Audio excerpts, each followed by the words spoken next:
सर्वोच्च न्यायालय द्वारा 1 सितंबर 2025 को सभी प्राथमिक शिक्षकों को शिक्षक पात्रता परीक्षा टेट पास करना अनिवार्य किए जाने के विरोध में उत्तराखंड स्टेट प्राइमरी टीचर्स संघ ने उप जिलाधिकारी के माध्यम से शिक्षा मंत्री को एक ज्ञापन सौंपा है। संघ का कहना है कि जब उनकी नियुक्ति हुई थी तो वो योग्यता के आधार पर ही हुई थी, इसलिए सर्वोच्च न्यायालय का यह आदेश अव्यवहारिक है।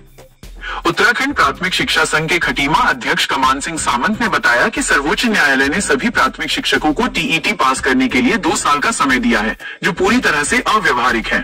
उन्होंने कहा कि शिक्षकों की नियुक्ति उनकी योग्यता के अनुसार हुई थी और वे इस आदेश का विरोध करते हैं।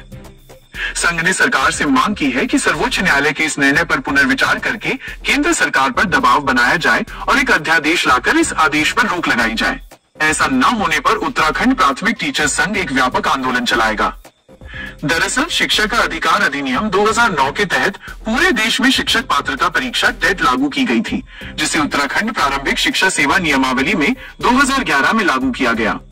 सर्वोच्च न्यायालय के प्राथमिक शिक्षकों को अनिवार्य रूप से टीईटी पास करने के निर्णय से सभी प्राथमिक शिक्षकों में भारी आक्रोश है। सर्वोच्च न्यायालय ने 1 सितंबर 2025 को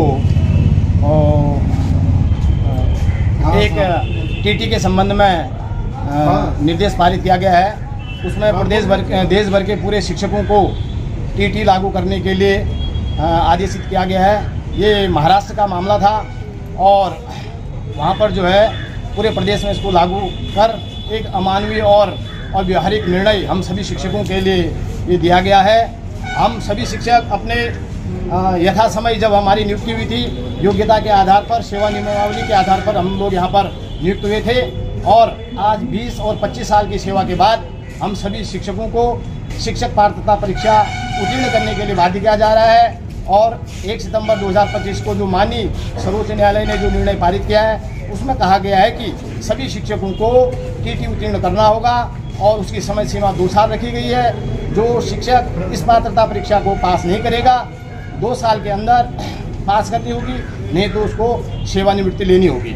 इसमें जो है 5 साल की जो सेवा काल रखा गया है, जो हमारे सीनियर टीचर्स हैं उनको प्रमोशन के लिए भी टीटी को पास करने के लिए बाध्य किया गया है। हम इस निर्णय के खिलाफ जो है माननीय मुख्य शिक्षा मंत्री जी को यहाँ पर उप जिलाधिकारी कार्यालय में ज्ञापन देने आए हैं और उनके माध्यम से हम इस अमानवीय और अव्यवहारिक निर्णय के लिए सरकार के द्वारा वार्ता करने के लिए यहाँ पर आए थे और हमने जो है यहाँ पर जो है ज्ञापन दिया है। हमारा ये पूरे देश में अभी ज्ञापन देने का ये कार्यक्रम चल रहा है। हमारी जो अखिल भारतीय प्राथमिक शिक्षा संघ जो निर्देश करेगा, इसके बाद पूरे देश भर के शिक्षक इस निर्णय के खिलाफ हम सड़कों पर उतरेंगे, धरना प्रदर्शन देंगे। हम पहले जो है सरकार से निवेदन कर रहे हैं, अपनी सरकार से, उत्तराखंड सरकार से अपने माध्यम से केंद्र सरकार पर दबाव बनाएं और हम निवेदन करते हैं केंद्र सरकार से भी पुनर्विचार याचिका दाखिल कर इस निर्णय के लिए पुनर्विचार याचिका दाखिल करनी चाहिए। उसके बाद अगर ये निर्णय नहीं होता है तो अध्यादेश के जरिए केंद्र सरकार इसको शिक्षकों के पक्ष में ये ला सकती है इस निर्णय को। आपका नाम पद? कमान सिंह सामंत, उत्तराखंड राज्य प्राथमिक शिक्षा संघ खटीमा।